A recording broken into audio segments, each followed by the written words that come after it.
안녕하세요. 저는 서울에 혼자 살고 있는 돌싱 30대 남자입니다.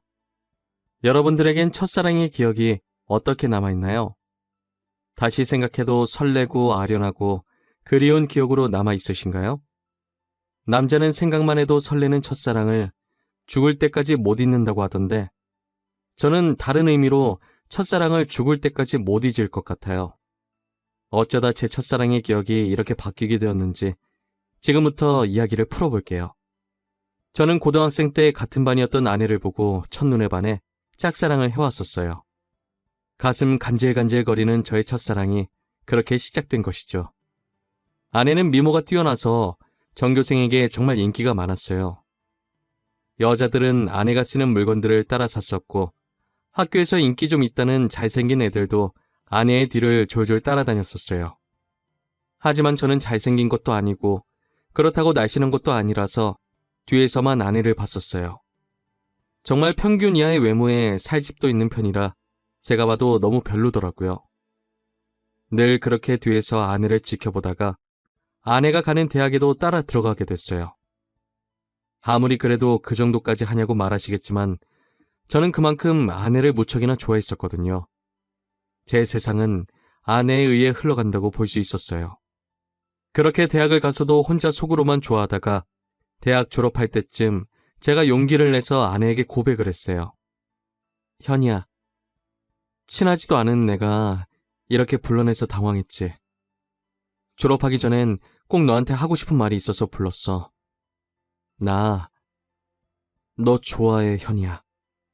나도 알고 있었어. 고등학생 때부터 뒤에서 계속 나만 보던데 어떻게 몰라? 다른 애들은 나랑 얘기 못해서 안달이었는데 넌 끝까지 쳐다만 보더라? 아, 알고 있었어? 다른 애들은 다 잘생기고 이쁜데 난 너무 못생겼잖아. 그래서 너한테 말을 걸 용기가 없어서 그냥 뒤에서 쳐다만 봤어. 차라리 말을 걸지 그랬어. 뒤에서 쳐다만 보면 얼마나 무서운 줄 아니? 장난이야. 오히려 다른 애들과는 다르게 특이해서 자꾸 눈길이 가더라고. 아, 그랬어? 그럼 계속 특이한 애로 남게 오늘도 말 걸지 말 걸 그랬나? 나 근데 정말 너 좋아해. 대학까지 따라올 만큼 진짜 진심으로 좋아해. 대학까지 따라온 거야? 내가 뭐라고 이렇게 좋아해 주는 거야? 나 정말 별거 아닌 사람인데. 아니야.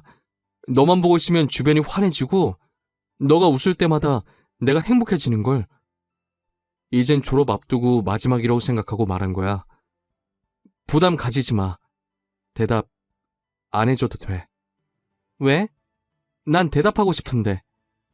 원래 고백은 대답 들으려고 하는 거 아닌가? 나는 좋아. 우리 한번 만나보자. 아직 어리니까 가볍게 만나보고 아니면 그때 헤어지면 되지. 저는 인생은 믿져봐야 본전이라는 생각에 당연히 차일 것이라고 예상하고 고백한 것인데 예상 밖으로 아내는 활짝 웃으면서 저를 받아주더라고요. 그렇게 저희는 얼떨결에 연애를 하게 되었어요. 남들과 똑같이 데이트도 하고 사랑을 나누었죠. 아내 주변에서는 도대체 저를 왜 만나냐고 했었는데 그냥 웃기만 하더라고요. 저는 이유가 뭐든 지금 아내와 사귀고 있다는 자체가 행복해서 아무런 상관이 없었어요. 그리고 졸업을 하고 저는 운 좋게 대기업에 취업을 하게 되었어요. 아내도 대기업에 계속 이력서를 넣어보는데 서류 전형은 대부분 합격을 하는데 저보다 자격증이 많이 부족해서 그런지 최종 면접에서 항상 떨어지더라고요.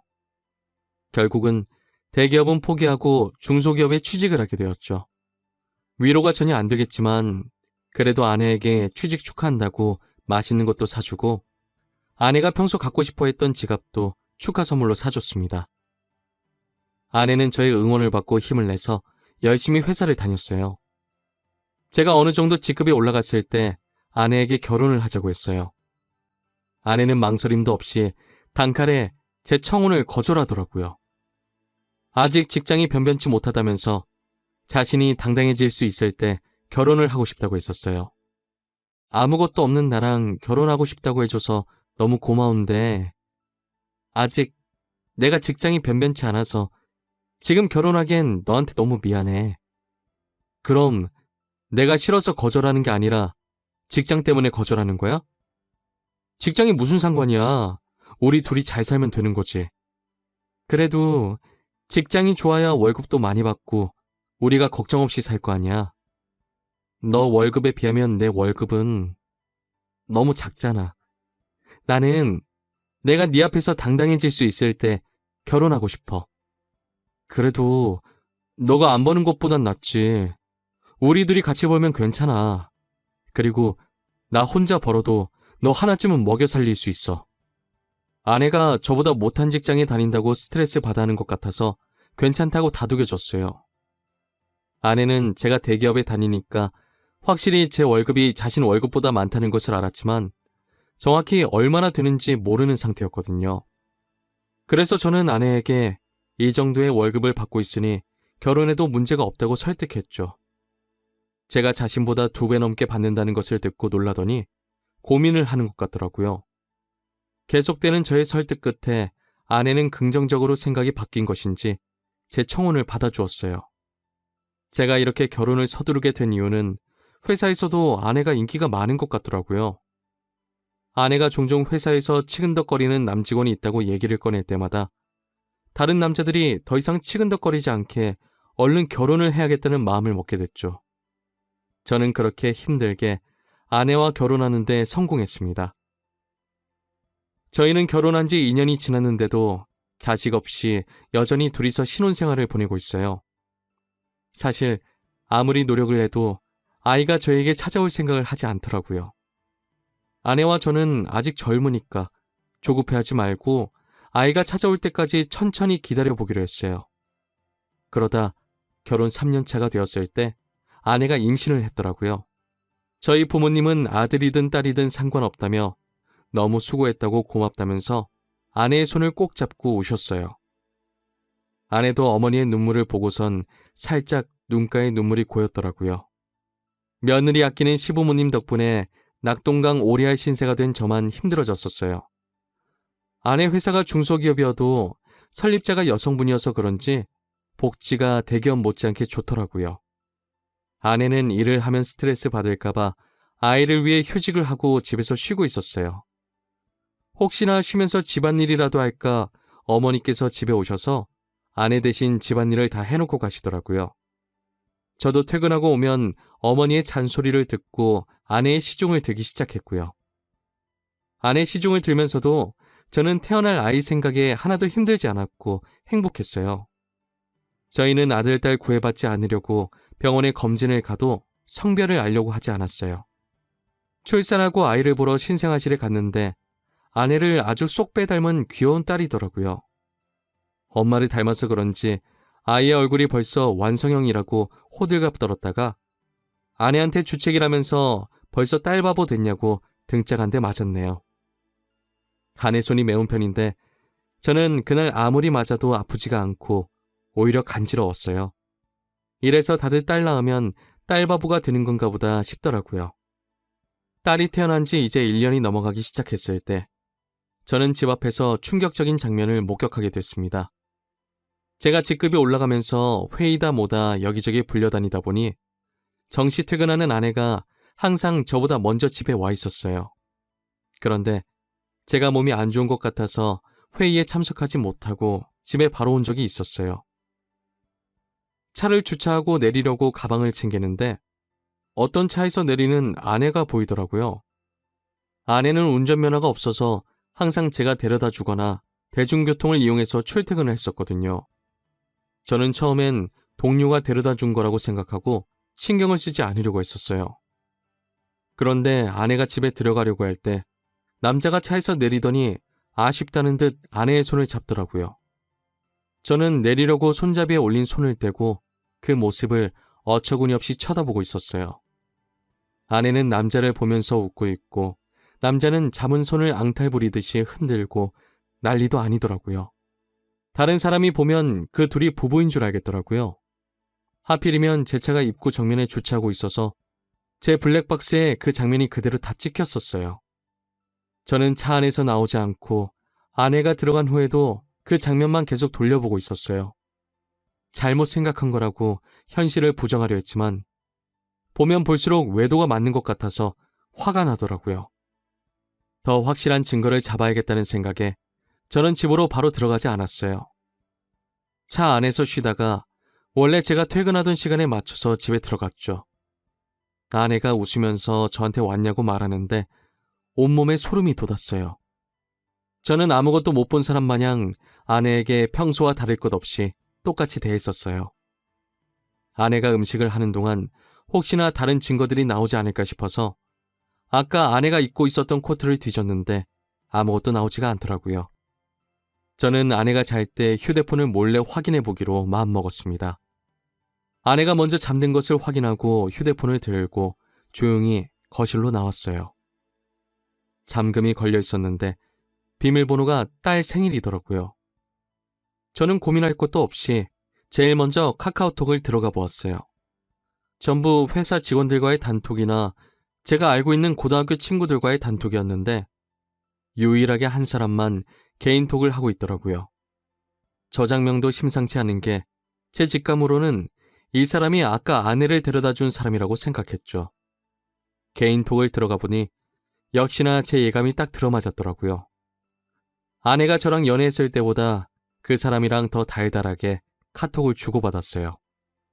그런데 두 사람이 사귄 지가 꽤나 오래된 사이였던 것 같았어요. 같이 데이트하면서 찍은 음식 사진에 남자가 살짝 걸려있는 사진들과 대놓고 찍은 커플 사진들도 있길래 모조리 제 휴대폰으로 옮겨놓았어요. 그리고 다음날 아침밥을 먹으면서 아무렇지 않은 표정으로 평소 대화하듯 아내에게 이혼 서류를 준비하라고 했어요.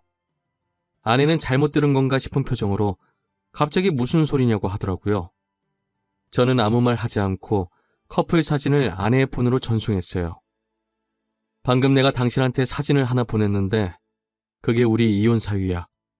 그러니까 군말 없이 퇴근하면 이혼 서류 준비하고 당신 짐 싸놓고 있어. 여보, 내가 미안해. 다신 안 그럴게. 잘못했어. 내가 당장 그 남자 정리할게.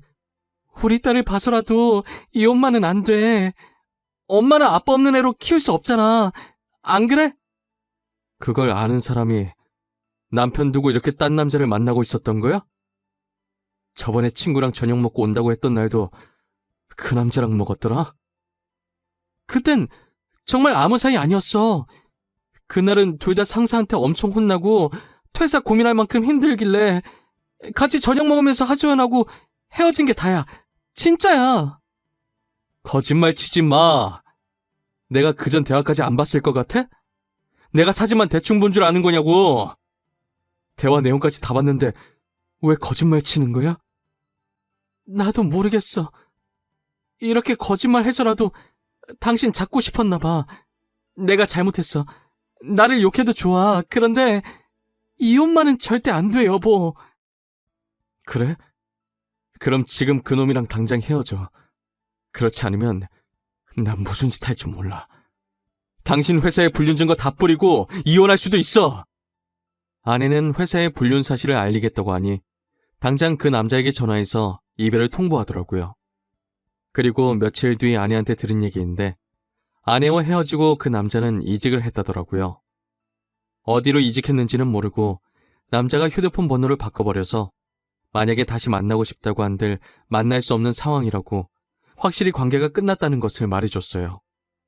저는 제가 있는 앞에서 이별을 통보했던 아내라 저 말을 의심조차 하지 않고 믿었던 것 같아요. 조금이라도 의심해보고 제가 직접 알아봤어야 할 내용이었는데 말이에요. 그리고 저희는 다시 예전 신혼 때처럼 관계 회복에 성공했어요. 아내가 미안했는지 그 사건 이후로 제게 과하다시피 너무 잘해주더라고요. 그 행동도 의심해봤어야 했는데 말이에요. 그 사이에 귀여운 딸이 저희에게 한 번 더 찾아왔어요. 이번에도 아내를 쏙 빼닮아 너무 이쁘더라고요. 어쩜 두 딸 모두 좋은 유전자만 받고 태어난 건지 눈에 넣어도 안 아플 지경이었어요. 제가 한동안 딸 보는 재미가 얼마나 쏠쏠했는지 몰라요. 주위 사람들한테 요즘 딸 보는 맛에 산다고 말하고 다닐 정도였어요. 요즘은 아들보다 딸이 더 좋다고 하던데 딸들을 보고 있으니 왜 그런 말을 하는지 알 것 같았어요. 어찌나 애교도 많고 저를 보고 방긋방긋 잘 웃던지 나중에 커서 딸이 결혼한다고 하면 정말 대성통곡할 것 같았어요.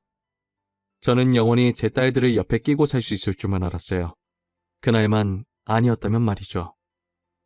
제가 중요한 프로젝트를 맡고 있어서 잠을 제대로 못 잔 적이 있었어요. 평일엔 프로젝트 때문에 주말엔 딸들 보느라 피로가 누적이 되었던지 그날은 정말 낮잠을 안 자면 제가 과로사할 수도 있겠다는 생각이 들더라고요. 웬만하면 아이들을 봐주려고 했는데 도저히 못 버티겠어서 정말 오랜만에 주말에 잠시 낮잠을 잤었어요. 그러다 중간에 목이 너무 말라서 잠에서 깨버렸어요. 거실에서 아내가 통화를 하는지 문틈 사이로 아내 목소리가 어렴풋이 들리더라고요. 스피커폰으로 해놓은 건지 간간히 다른 사람 목소리도 들렸었어요.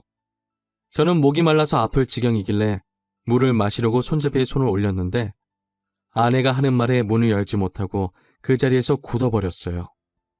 오늘 남편 얼굴 보는데 날이 가면 갈수록 더 못생겨지더라. 살만 디룩디룩 쪄서 진짜 얼굴 맞대고 밥 먹기 힘들어. 같은 공간에 있기도 싫어. 그러니까 내가 계속 이혼하라고 했잖아. 언제 이혼할 건데? 이대로 살 생각이야? 도대체 언제까지 이러고 있을 건데? 나 이제 당신 남편이 불쌍해 보일 지경이야. 아니 뭐 아직 애들도 어리고 내 월급으로 애들 키우는 건 힘들잖아. 그렇다고 당신 월급도 많은 게 아니니까 조금만 더 있다가 하려고. 이혼할 생각이 있긴 한 거야? 내가 봤을 땐 당신 남편이 가진 돈 때문에 이혼 안 할 것 같아. 말로만 이혼할 거라고 하고 계속 이런 식이면 나 당신 남편한테 다 말할 거야. 아, 좀 기다려보라고 했잖아. 왜 이렇게 보채는 거야? 매력 떨어지게. 우리 딸 부족함 없이 키워야 하지 않겠어? 그러니까 조금만 참아. 그건 그렇긴 한데 나도 애기들 보고 싶단 말이야. 맨날 사진으로만 보고 나도 실제로 애기들 알아보고 싶어. 근데 지금 자기 애도 아닌데 자기 애라고 믿고 저렇게 좋아 죽는 꼴이 너무 웃겨. 진짜 멍청한 거 아니야? 얼굴이 자기랑 너무 다르잖아. 당신 닮아서 얼마나 이쁜데. 자기 애라고 믿지? 얼핏 들었을 때 대화 내용으로 아내가 상간남이랑 통화하고 있었다는 걸 알아차렸어요. 얼굴 얘기하면서 제 험담을 할 때부터 저는 손을 뻗어서 화장대 위에 있던 제 폰을 들고 아내의 통화 내용을 녹음하기 시작했었어요. 둘이서 오가는 대화들이 정말 갈수록 가관이더라고요. 제 험담은 그럴 수 있다고 생각했는데 이제껏 제 딸이라고 믿었던 애들이 알고 보니 제 딸이 아니라 상간남 딸이라고 하니까 너무 충격적이더라고요. 저는 들고 있던 폰을 바닥에 떨어뜨렸고 그 소리에 아내가 놀랐는지 황급히 전화를 끊더니 방문을 열고 불을 켜더라고요. 불을 켜자마자 바로 앞에 서 있던 저를 발견하고 놀라서 소리를 지르더라고요. 여보, 당신 언제부터 여기 있었어? 혹시 내가 통화하는 거 들은 거야? 어디서부터 들었어? 다 들었어? 너 당장 내 집에서 나가. 더 이상 네 목소리 듣고 싶지 않으니까. 아무 말 하지 말고 지금 조용히 그대로 문 열고 나가. 여보, 이거 오해야. 내 말 좀 들어봐, 어? 당신이 지금 어디서부터 뭘 들었든 다 오해야. 그러니까 이거 드라마 얘기야. 내가 요즘 보는 막장 드라마 있는데 그 얘기하는 거였어. 내가 방금 분명히 당신 목소리 듣고 싶지 않다고 말했을 텐데. 나가. 안 나가? 못 나가겠으면 내가 나가게 만들어줘? 아이들 데리고 당장 나가! 여보, 내가 정말 미안해, 어? 나 여기서 절대 못 나가. 한 발자국도 안 나갈 거야. 여기서 나가면 정말 갈 곳이 없어. 그러니까 제발 한 번만 봐줘. 괜히 입만 아프게 더 말할 필요 없고 여기 있는 물건들 다 내 돈으로 산 거니까 그대로 두고 귀찮게 짐 쌀 필요 없이 몸만 나가면 되겠네. 아이들 데리고 나가. 내 인내심도 여기까지니까. 아내는 계속 나갈 수 없다면서 제 바지가랑이를 잡고 늘어지더라고요. 저희가 싸우는 소리에 놀란 애들도 울고불고 난리가 났었어요. 제 애가 아니라는 말을 들으니 더 이상 애들이 울든 말든 달래주고 싶지가 않았어요. 아이용품은 저희 집에 둬왔자 필요가 없으니 대충 애들 집만 챙겨서 아내 손에 쥐어줬어요. 아내는 제가 쥐어진 가방을 던지고 못 간다면서 바닥에 들어 눕더라고요. 제가 경찰에 전화하는 신용을 하니 아이들을 데리고 나갔어요. 알고 보니 아내는 전에 저한테 들켰던 그 상간남과 계속 만나고 있었더라고요. 저번에 헤어졌다는 말도 거짓말이었고 이직을 했다는 말도 전부 거짓말이었어요. 그렇게 저를 속이고 둘은 뒤에서 만남을 이어갔던 거예요. 제 자식이라고 믿었던 딸들도 그 남자와 아내 사이에서 낳은 딸들이었던 거죠. 지금까지 저와 자신 사이에 아이를 낳고 싶지 않아서 피임약을 복용하고 있었더라고요. 아내는 상간남이 가진 게 쥐뿔도 없었는데 단지 얼굴 하나만 보고 만난 것이었어요. 저랑은 그저 돈을 많이 버니까 돈 때문에 계속 만나다가 결혼까지 하게 된 것이었죠. 저는 모든 사실을 알고 바로 변호사 선임해서 이혼 소송과 상간남 소송을 했어요. 아내와 상간남은 제게 당장 줄 돈이 없다고 미안하다고 빌더라고요. 여보, 내가 잘못했어. 당신이 이혼하라면 이혼해줄게.